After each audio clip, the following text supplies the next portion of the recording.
It starts before dawn and continues past a day, but right now, I'm here and ready to report on the advancements in Fredericksburg.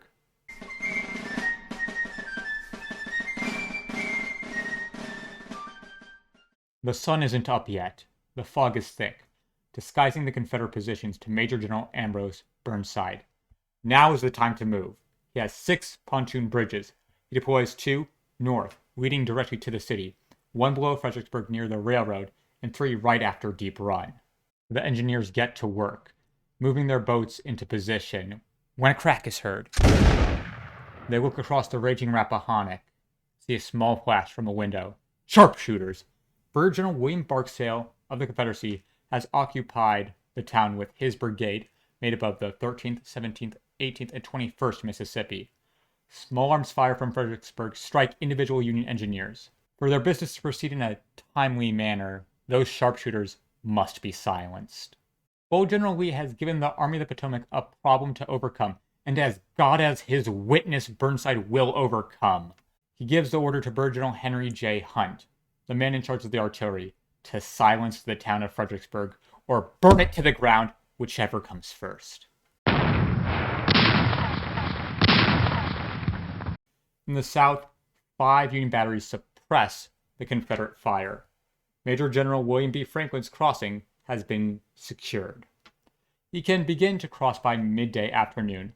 That is not a luxury given to the more northern forces. The artillery isn't working for those entrenched in the town itself. The walls and roofs of the houses protect Barksdale's men.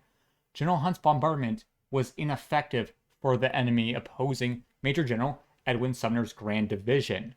Therefore, the head of artillery goes to General Burnside and suggests instead men board pontoon boats and dislodge the enemy, securing bridgeheads in person.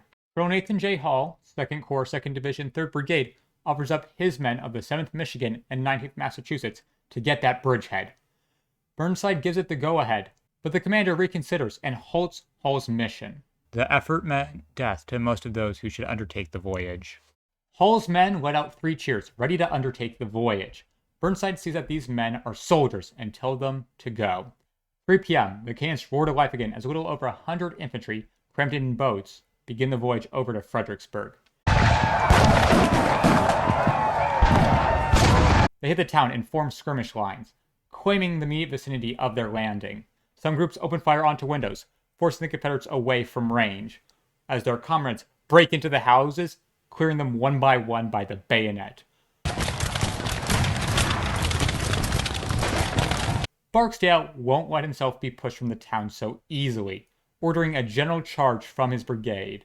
Michigan men made a rush at the nearest house and took quite a number of prisoners. The orders of the whole brigade were to bayonet every armed man found firing from a house, but it was, of course, obeyed. In fact, no prisoners were taken, but the few Michigans took and wounded who lay about struck by our shells. The 7th Michigan were deployed on the left and a short distance up the street at the foot of which we landed, 19th on the right, both holding houses, fences, etc., exchanging shots with the rebels, a little farther back. When a good many troops had got over, we were advanced up the street. His brigade crashes onto the 2 Union regiments, pushing them all the way back to their boats, until more boats arrive, men from the 20th Massachusetts, who repulse the rebels.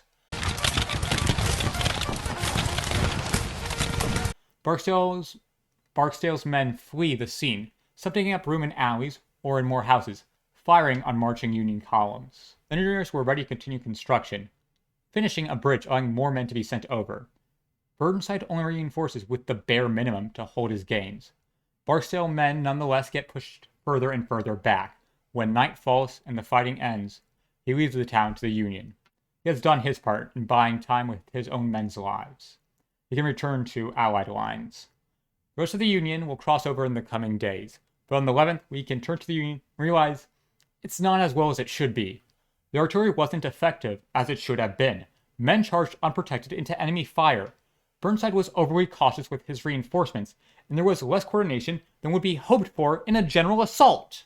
Then there's Sickles. He isn't planned to do any major fighting, but his blood is ready for the chance.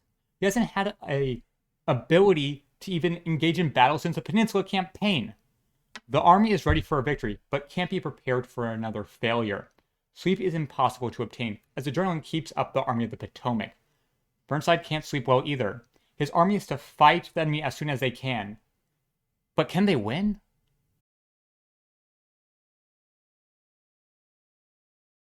I would like to thank you for watching the video, since I assume you didn't just come to the ending for no reason. If you liked the video, please like it. If you want to tell me how much you like it, please comment. And if you want to see more videos to like, please subscribe and watch as I cover this war week by week. You should be seeing on the screen around now a playlist to check out all of 1862, a recommended video, which should be the Second Opium War, I believe, and a button to subscribe if the one down is not enough for you. Thank you, and I'll see you next week.